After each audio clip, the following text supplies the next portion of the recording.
রাজাকার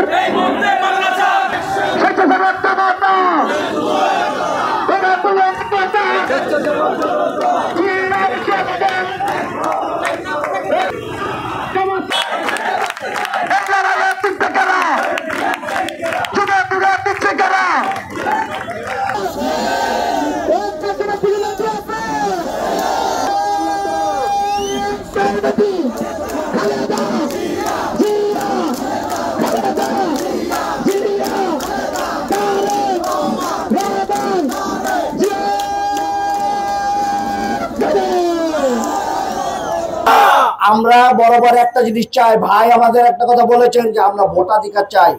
আমরা কিন্তু 17 বছর একটা জিনিসই চাই, সেটা হলো ভোট দিতে চাই। মানুষ ভোট দেয়, আমাদেরকে না দেখ সমস্যা নেই, এনসিপি কে দিলে সমস্যাটা কি, জামাতকে দিলে সমস্যা নেই, কিন্তু নিরপেক্ষ সুষ্ঠু একটি ভোট আমরা চাই। এটাই আমাদের বাংলাদেশের 20 কোটি মানুষের দাবি। এটা যে শুধু বিএনপির দাবি তা না, এটা কিন্তু বাংলাদেশের 20 কোটি মানুষের দাবি।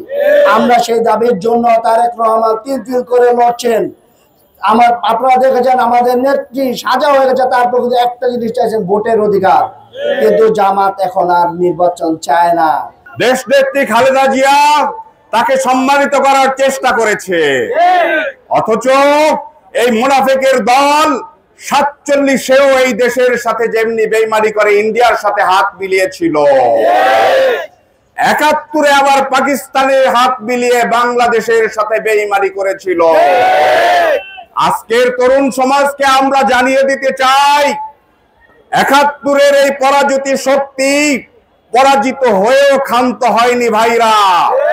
আপনারা ইতিহাস জানবেন, এই দলের প্রধান গোলাম আজম এদেশ স্বাধীন হওয়ার পরেও বহুবার বিভিন্ন দেশে ধর্ণা দিয়েছে বাংলাদেশকে যাতে স্বীকৃত না দেওয়া হয়।